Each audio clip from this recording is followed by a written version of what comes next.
नमस्कार, मी स्वरा. मी सई. आमच्या प्रयोगाचे नाव आहे कचरा व्यवस्थापन.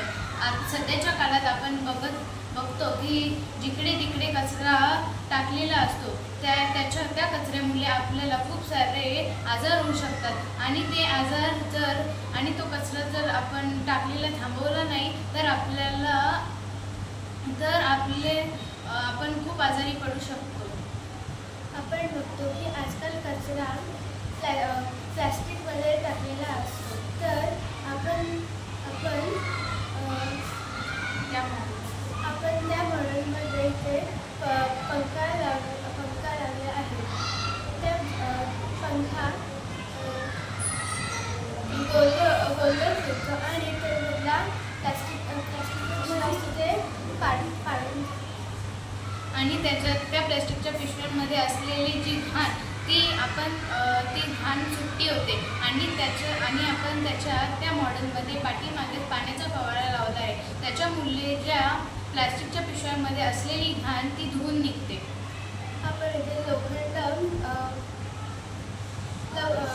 लवचुंबक लावलेला आहे. तो जे कचरा असतो त्यामध्ये लोखंड असतो ते ओढून घेतो. त्याच्याच बाजूला आपण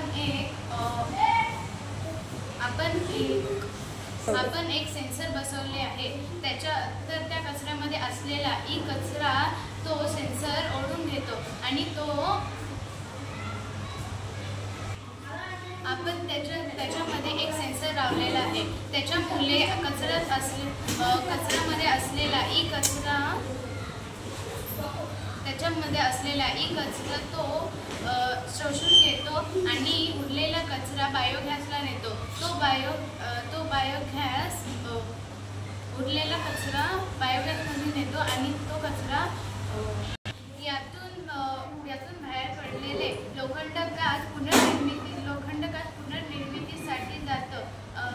अशा प्रकारे आपण हे मॉडेल तयार केलेले आहे.